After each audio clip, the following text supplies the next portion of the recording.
Welcome to the Unitarian Universalist Church of Palo Alto. My name is Matt Rosin, and I am today's worship associate. This service features closed captions for anyone who might benefit. To access the closed captions, you can click the CC closed captions button at the bottom of your screen. And if you need to make those captions smaller or larger, you will see a little upward arrow right next to that CC closed caption symbol there. If you click that, you'll see subtitle settings. And if you click that, you'll find a slider that enables you to make the captions larger or smaller as you need them. If you need further information about how to access the options, please see the link in the chat window. And now, please feel free to turn on your audio and all of us say hello to everyone. Morning. Hi, everybody. Good morning, everybody. Good morning. Good morning. Good to see you, everybody. This is Greg. Hi. It's wonderful to see everyone. You can see today's order of service by following the link in the chat. There you'll find information about everything that's happening virtually at UUCPA today and through the next week. And for an announcement, Edie Keating is here to share with us about our justice partner. Hi, my name's Edie Keating, and I'm here to tell you about our justice partner for this month, Hotel de Zinc. A little bit strange name, but that's what it is. It's the name of a homeless shelter that rotates between 12 different churches, one church for each month. And September is our month to host Hotel de Zinc. I'm standing in the main hall, so you can see a little bit what it looks like in here, that there are mattresses set up. There is a nice new innovation this year of having a chest for every participant in the program. One of the advantages, I hate, weird to say that, but of the COVID situation is that the mattresses and belongings of the people in Hotel de Zinc can just stay put during the day because there aren't other users who are in the main hall. Okay, so this is how it looks here. Let's go to the kitchen. Hi, so here we are in the kitchen, and my job is not very hard. I show up and I make sure there are plates and silverware, put out leftovers if there are any, and drinks. And then I wait for your part of things, which is I wait for you guys to bring a meal. And big thank yous to the delicious meals that you have been bringing. Hear that from many of the participants, how much they appreciate the really good food. So this year, our funds for buying incidentals, things like paper plates and juice and so on, are pretty solid. And so when you make a contribution to Hotel de Zinc, you will be funding, paying for the staff people who are here every single day and really help keep things running very smoothly. They're here from 5 at night till 7 in the morning. And also all the participants in Hotel de Zinc have the benefit of a case manager who they meet with once a week. So things are running smoothly here. All of your dinners are part of it. Your contributions will help too. And thank you. Thank you, Edie. All right, I'm back. Sorry about that, everybody. All right. So one of my current involvements here at UUCPA is helping our congregation renew our status as a welcoming congregation for LGBTQ plus UUs, as the Unitarian Universalist Association is calling on all UU churches to do. And as part of our effort, you may have seen an announcement about a welcoming congregation event here on Zoom on September 30th, during which we'll be engaging with an online course called Transgender Inclusion in Congregations, taught by the UU leaders, the Reverend Michael O'Neill Slack and Zister Alex Kapitan of the Transforming Hearts Collective. And this morning, I am absolutely thrilled to welcome Zister Alex Kapitan as this morning's worship leader. Alex is a lay community minister, a trans and queer lifelong UU, co-leader of the Transforming Hearts Collective, and founder of the project Radical Copyeditor. Alex worked for many years at the UUA's national office, supporting welcoming congregation, anti-racism, and social justice projects, and now does interfaith LGBTQ work and supports congregations in becoming places of radical welcome for all. Z lives in Western Massachusetts with a menagerie of furry and feathered friends. And now, let us begin our service. For our chalice lighting this morning, our words come from Dreaming the Dark by Starhawk.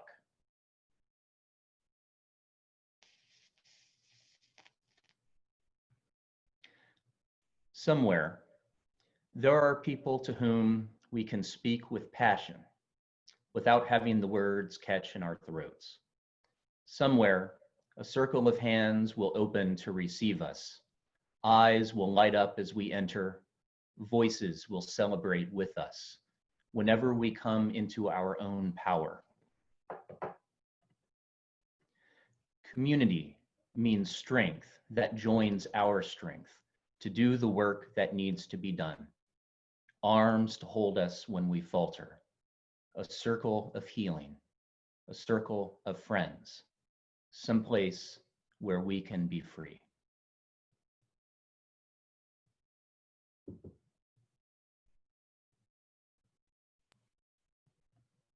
Thank you, Matt. Good morning, everyone. I'm so delighted to be with you today. Today, here in this time, when we're creating virtual sacred space together, when we're gathering from different physical, spiritual, emotional, and ancestral locations, it feels important to locate myself and invite you to reflect on your location as well.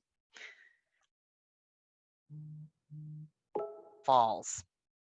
I live where the river the Abenaki peoples call Quinnipiac, or Long River, meets the Mohawk Trail, in a place called Peskiamskut by the Pecumtuck Nation, and Greenfield, Massachusetts by white settlers, not far from that invisible corner where Massachusetts, Vermont, and New Hampshire meet.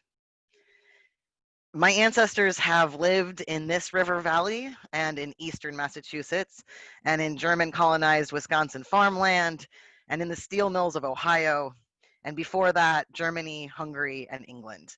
Their names were Kapitan, Bergdorf, Daniel, Pierce, Orange. I come from preachers and farmers and engineers and artists and teachers. I have other ancestors and elders who have made it possible for me to be here today too. As a queer and genderqueer person, I would not be here without generations of people before me who resisted oppressive norms of gender and sexuality and imagined a different reality into being. Feinberg, Murray, Johnson, Rivera, de la Verre, Kramer, Ginsburg. And finally, I follow in the path of white anti-racism organizers, activists, and teachers. Their names were and are Braden, Liuzzo, Reeb, Oken, Spade. As we gather together virtually, center ourselves, and pause to become fully present in this place together this morning, I want to invite you to join me in speaking your ancestors and elders into this space. The people, those living and those who have passed on, who forged a path that made your life possible. After Matt rings our singing bowl, please say their names out loud while remaining muted if you're joining us on Zoom.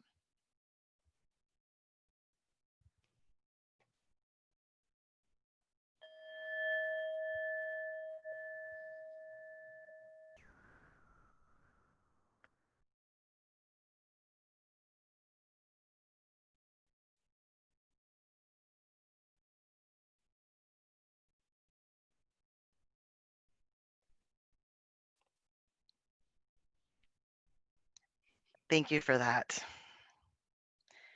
Feel the power of all those souls that have brought each of us to this place. We are held in a larger web, part of a larger fabric and purpose. Let us worship together.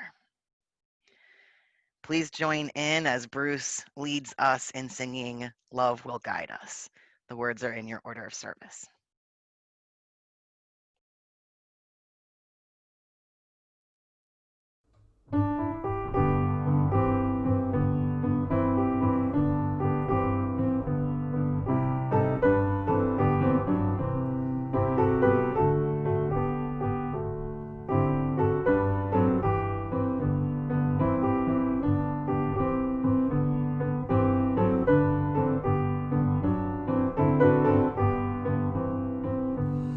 Love will guide us, peace has tried us, hope inside us will lead the way on the road from greed to giving. Love will guide us through the hard night. If you cannot sing like angels, if you cannot speak before thousands, you can give from deep within you. You can change the world with your love. Love will guide us, peace has tried us, hope inside us will lead the way on the road from greed to giving. Love will guide us through the hard night.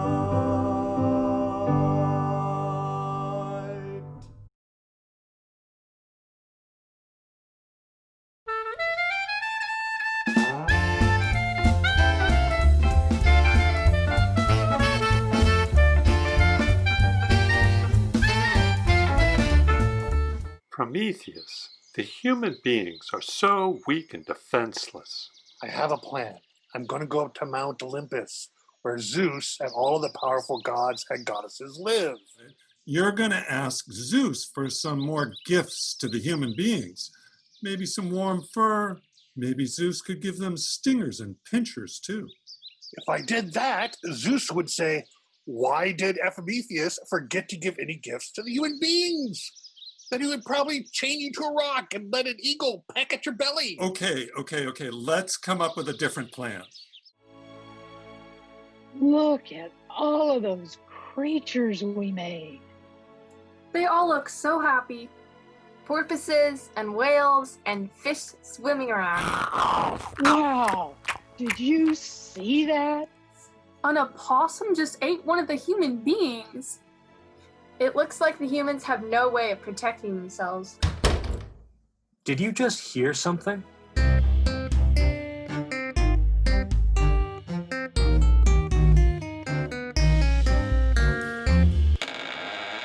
That sounded like someone was sneaking around your forge. That sounded like someone was sneaking around your workshop. Oh, you guys are just imagining things. It might be that troublemaker Prometheus. No, now I don't hear anything. Look at those jellyfish. I think jellyfish are the best creature any of us created. I think the creatures I created are the best. Of course. Yours are the best of all, Zeus. Took you long enough to get back. I stole fire from Hephaestus, and I stole the arts of Athena. Dude, Zeus is going to be so angry. Well, I had to get something to give to the humans so they wouldn't all get killed off. It's true, they do need help. Did you know that an opossum ate one of the humans for lunch? Wow, that's bad. I better give the humans some fire and wisdom right away. All right, here you go. Have some fire. No. You put it in the fireplace and you cook things over it.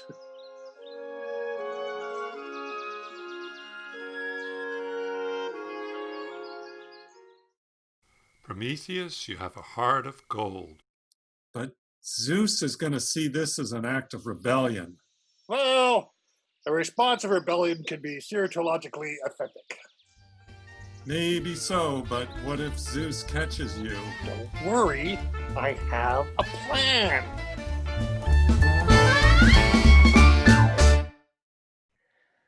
We now turn our thoughts to the important events of our lives, which we wish this community to share. If you have a joy or a sorrow you would like me to speak this morning, please send your joys and concerns to joyconcern@uucpa.org or post them in the chat box provided by Zoom, and they will be shared aloud. I'd like to start by naming the profound sorrow that this week we mourn the passing of Supreme Court Justice Ruth Bader Ginsburg, one of the fiercest champions for justice our nation has ever seen. And as many have said during the past few days, may her memory be a revolution. We also continue to mourn the devastation wrought by the wildfires, including the loss of life and homes in Southern Oregon this week. And may we hold in our hearts all who continue to suffer due to human rights abuses occurring at the border. And this morning, I also have the solemn duty of lighting candles for two of our own community.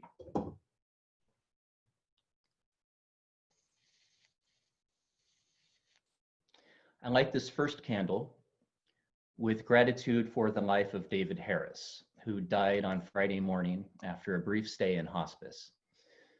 Until the past few months, David was an ever-present and engaged participant in Sunday services and the forum.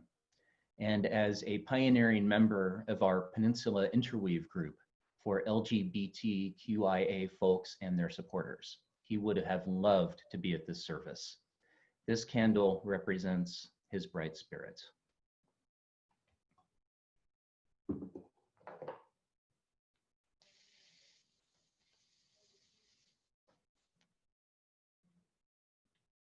I light the second candle with gratitude for the life of Ruth Hammett. Ruth passed away yesterday as she wished, peacefully at home with Ben holding her hand and their daughter by her side. She and Ben were wife and husband and best friends for over 63 years. And our hearts are with him, their 4 children, and their grandchildren. More information about the memorial plans for both David Harris and Ruth Hammett will follow soon. Let us now take a few moments of silent prayer or meditation to hold all that we have heard with compassion and care.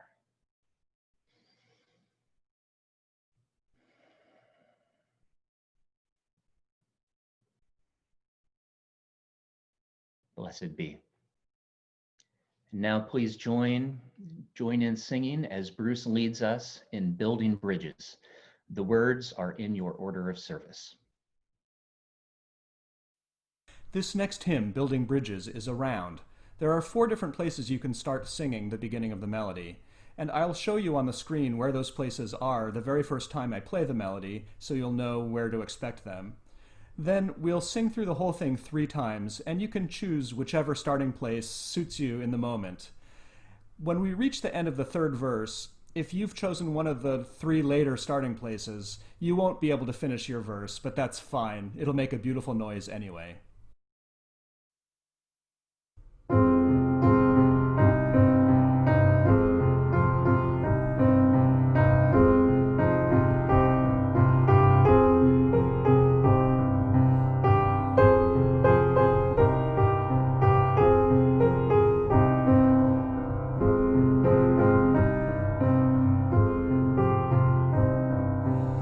Building the bridges between our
was wonderful.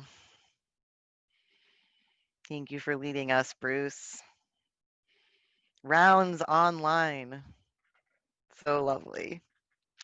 We have 2 readings this morning, and the first is called Marginal Wisdom, and it was written by Reverend Leslie Takahashi and can be found in the book Voices from the Margins, which is edited by Jackie James and Mark D. Morrison Reed. They teach us to read in black and white. Truth is this, the rest false.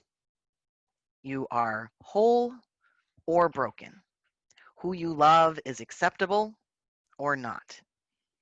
Life tells its truth in many hues, but we are taught to think in either or, to believe the teachings of Jesus or Buddha, to believe in human potential or a power beyond a single will. I am broken or I am powerful. Life embraces multiple truths, speaks of both and of and. We are taught to see in absolutes, good versus evil, male versus female, old versus young, gay versus straight. Let us see the fractions, the spectrum, the margins. Let us open our hearts to the complexity of our worlds. Let us make our lives sanctuaries to nurture our many identities. The day is coming when all will know that the rainbow world is more gorgeous than monochrome, that a river of identities can ebb and flow over the static, stubborn rocks in its course, that the margins hold the center.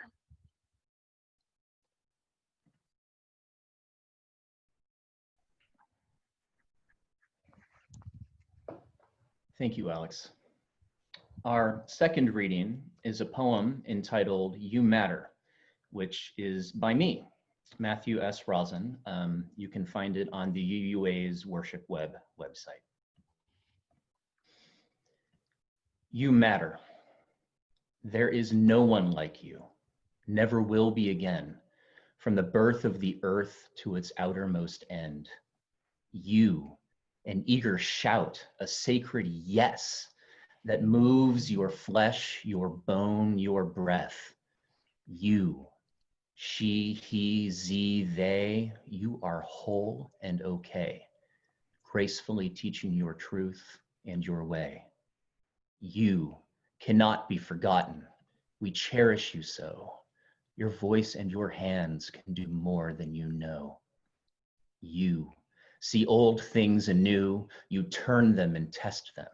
Your wonder exhausts our old words to express them. You speak and lay bare all you dig up and hold, aloft from the dust of conventions grown cold. You upend every rock and pursue every glimmer and give a new name to each sparkle and shimmer.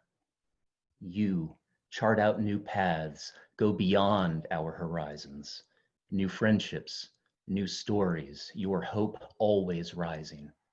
You, welcome and wanted, whatever your skin, wherever the neighborhood you were born in, you play across fences that keep us divided.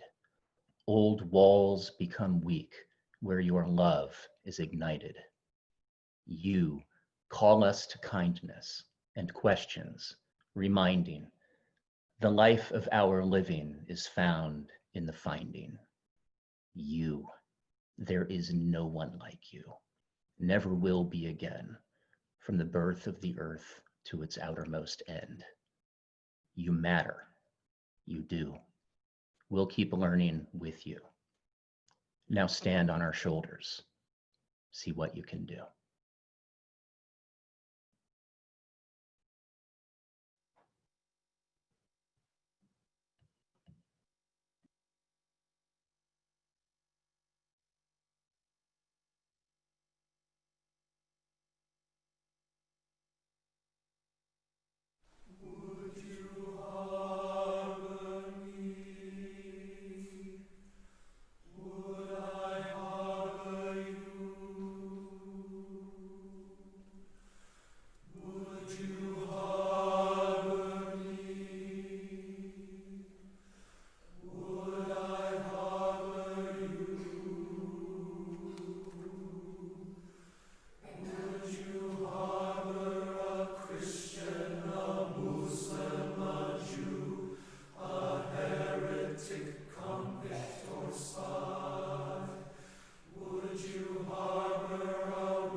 Hello again, everyone. Thank you again for the gift of getting to share this virtual space this morning. We are holding so much grief this morning. There have been such terrible losses this week. Beloved members of this community and our wider world are now ancestors. We are here to hold each other, knowing that alone we stagger and fall under the weight of all that we are carrying, but together we hold firm and comfort one another. Earlier, I named some of the ancestors and elders who have made it possible for me to be here. It's important for me to tell you that I wouldn't be here without Unitarian Universalism either. My parents joined a UU church in a suburb of Milwaukee when I was 6. My dad is the son and grandson of Presbyterian ministers, and my mom was raised a devout atheist in small town Wisconsin. The family joke is that when they became UU, my dad's family all said, "Oh no, he's lost religion." And my mom's family all said, "Oh no, she's found religion." Which I think says everything about Unitarian Universalism, am I right? I'm so grateful that my parents joined my home church. It was a wonderful place to grow up. I gained an open-hearted curiosity about all the different religious paths and truths that people hold. I was taught to honor my own truth, even or especially when that truth was different than what was expected. I internalized the idea that living our faith meant working to make the world a better place and fighting for those who are oppressed. And as a queer and trans person, I was able to grow up without any sense that these deep truths about myself were at odds with my faith. My queer, trans, stubborn as heck teenage self was saved by Unitarian Universalism. As UU youth, we radicalized each other, exploring who we could be if we helped each other actively resist racism, heterosexism, and other oppressions. We created worship together in ways that were embodied and truly helped me feel the power of unconditional love. It was magic. In fact, I credit being raised UU to a large degree with my ability to be the person I am today. My full, authentic, queer, gender fluid, flamboyantly masculine and feminine, all at one time, neither here nor there, Mary Martin as Peter Pan, bow tie flashing, motorcycle riding, roller derby playing, BOI boy self.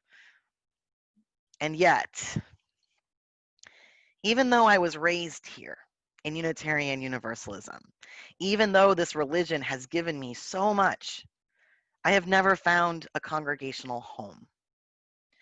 You see, not actively making it harder for me to be myself in the world was not enough for me to feel a sense of unconditional welcome and belonging in my church as I grew into adulthood. Nor have I ever felt that way in the dozens of UU churches I've been to since.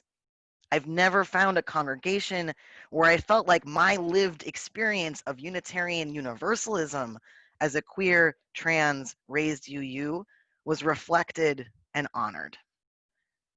I'm one of the 72% of trans UUs who don't feel as though UU congregations are fully inclusive of us. 72%. My chosen family, my loved ones, include disabled trans people of color, working class trans people, but only 20% of disabled trans UUs feel fully included in our congregations. Only 15% of trans UUs of color feel fully included. Only 11% of the most financially vulnerable trans UUs feel fully included. And this is no small thing because trans people and trans UUs are more likely to be disabled, people of color, and low income. My friends, my heart is heavy because I don't just want to find a home myself. I want Unitarian Universalism to be the saving power in my people's lives that I know it can be. I want to be able to tell Black trans women and struggling queer young adults and LGBTQ refugees and asylum seekers that they can go to their local UU congregation, in person or online, and find healing and strength and resilience to keep up the fight for survival in a culture that is trying to annihilate them. But I can't, because I can't trust that their local congregation will even be safe for them, much less a place of resilience. Can you hold this heaviness with me? Whenever I share my story about how I've never found a home in Unitarian Universalism, there are always a lot of people thinking, that's just because you haven't tried our church yet. So if that's you, I see you. And I believe that this church, your church, this wonderful community, deeply wants to be a place where I and my chosen family feel welcome. Am I right? I wouldn't be here today talking to you if that weren't true. But I need you to help me hold my heavy heart at the fact that for the entire 30 years that I've been a UU, ever since my parents joined my home church when I was 6 in 1991, Unitarian Universalism has told the world and has told me that LGBTQ people are welcome here. But that entire time, I have experienced that welcome as conditional. My whole life, I've known that I could attend any UU congregation and not be actively rejected, as long as I wore certain clothes and said certain things and acted in a certain way. I've known that because I'm white and college educated and able-bodied, I can appear to fit in a way that many of my people can't. I've known that because of this, people would be friendly to me. But that's not the welcome I need. I need a welcome that isn't conditional. I need a welcome that goes beyond friendliness, goes beyond tolerance or acceptance.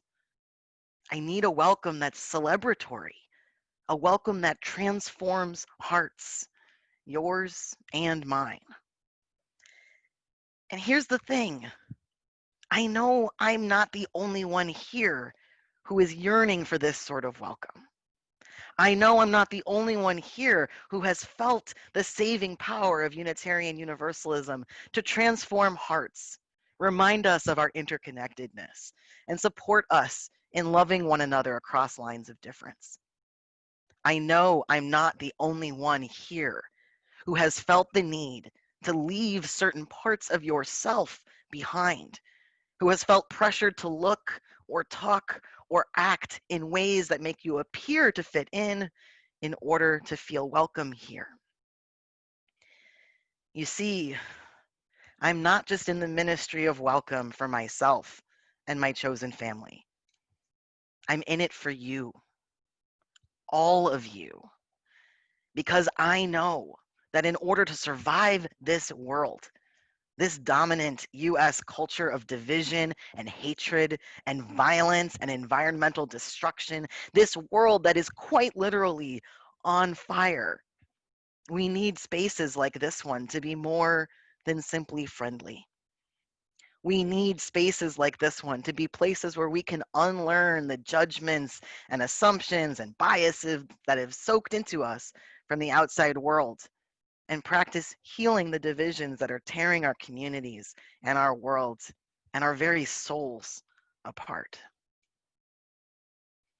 My Unitarian Universalism is not a community where we are all the same and we get to relax on Sunday knowing that everyone else is just like us here, a collection of all the good ones who have all the answers. My Unitarian Universalism is a community where we're all different And we take joy in learning about each other and sharing in our different ways of making meaning. And we care for one another and one another's people. And we never stop asking questions. My Unitarian Universalism is a community where none of us feel like we have to leave any parts of ourselves behind. This is why my best friend, Reverend Michael Slack, and I created the course that this congregation purchased and that all of you have been invited to join in and take together starting at the end of this month. It's called Trans Inclusion in Congregations, but it's about so much more than trans inclusion. You see, for years as trans UU leaders, Michael and I were asked to come teach UU congregations about trans people. People wanted to understand all the vocabulary. They wanted to learn what the right things to say were. They wanted to feel a sense of mastery over this new, unfamiliar terrain. And we got really tired. Because although as educators we love helping people understand things, going around doing Trans 101 trainings wasn't changing the things that kept us from finding a UU home. It was helping a lot of people feel like they intellectually understood trans people, but they still joyously sang songs about brothers and sisters and continued to misgender every single youth who came out as trans or non-binary within the congregation and didn't make any changes to their women's group or their annual men's retreat. Their welcome was still conditional on trans UUs looking a certain way, speaking a certain way, acting a certain way, and honestly, being willing to betray parts of ourselves in order to fit in. So we created a course that helps people really engage with the depth of what's required if we're serious about welcome. The course takes you on a journey, starting with the theological grounding for welcome itself, this denomination and this congregation's gender history, your own experience of gender as well. We offer expansive frameworks for how to understand gender and sexuality. We talk about the lived experiences of trans people of many different races, abilities, classes, ages, and sexualities. And we discuss trans spirituality. The course ends with a conversation about culture, about the differences between understanding welcome as a superficial friendliness and understanding welcome as a spiritual practice and an invitation to transform your heart, and about how to shift the culture of this congregation to be radically welcoming to all who are currently here and all who want to be here. I hope you'll consider engaging with the course and that it helps you live into what it means to be a welcoming congregation in this moment. If it doesn't sit right with you to think that despite all your best intentions, there are people who don't feel fully welcome here, people among you right now, and people like me and mine. The question is, what are you willing to do in order for that to change? How can you resist the urge to already have the answers and be willing to ask more questions, try new things, and transform your heart? You see, being a welcoming congregation isn't a static identity any more than being an ally is. It's not a sign you can put up that will mean every LGBTQ person coming into your virtual or physical space will feel welcome. It's not a statement you can make that will mean that every LGBTQ person who deeply needs Unitarian Universalism right now will feel welcome. Every queer youth, every bisexual Black person, every low-income trans person, every gay immigrant, every asexual, agender Asian American, every disabled lesbian elder. Because being a welcoming congregation isn't something you are. It's something you do. Because welcome is a verb. It's an action. It's a spiritual practice. So I hope I can count on you to join me in this practice, because it is truly one of the most holy, heart-transforming, and world-changing things that we can do together. Amen, Ashe, Aho, and blessed be.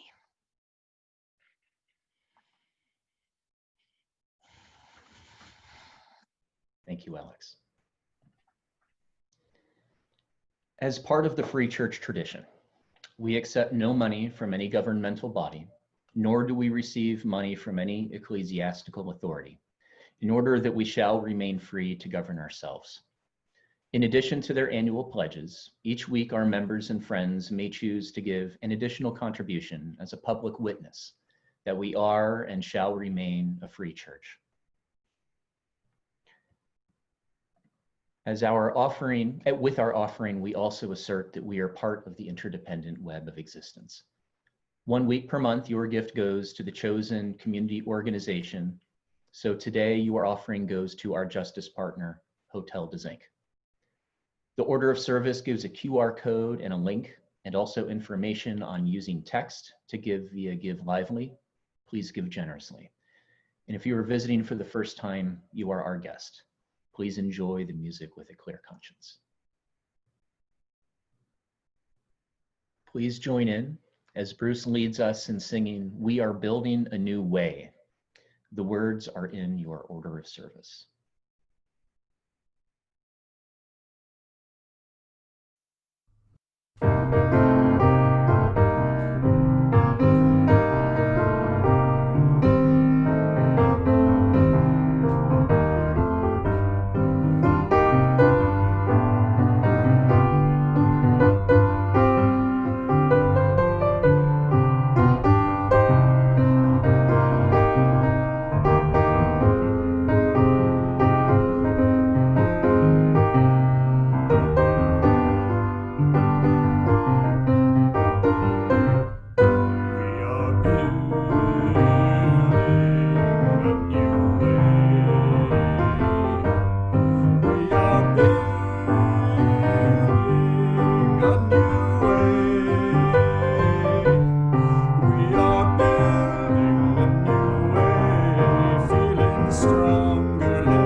Matt will now extinguish our chalice, and if anyone at home has your own candle burning, now is the time to extinguish that flame and carry that light forward in other ways. Our closing words in honor of that extinguishing flame come from Reverend Joe Cherry, and they're called Prayer for Living in Tension. If we have any hope of transforming the world and changing ourselves, we must be bold enough to step into our discomfort, brave enough to be clumsy there, loving enough to forgive ourselves and others. May we, as a people of faith, Be granted the strength to be so bold, so brave, and so loving. That was beautiful. Please stay after the benediction and will be randomly assigned to breakout rooms. Deborah Hines will be at the virtual welcome table in the main room, so do visit her there if you're just getting to know the congregation. That's also where Alex will be, and it's the room to return to if you'd like to move on to a new breakout room. BJ Wyszynski, our membership engagement coordinator, will visit various breakout rooms, and the rooms will stay open for half an hour. Now, please unmute yourself, turn on your video while we say our benediction together. Go out into the world. World in peace. Give good givers courage. No one Do what is good. Turn no one evil. From the faint-hearted.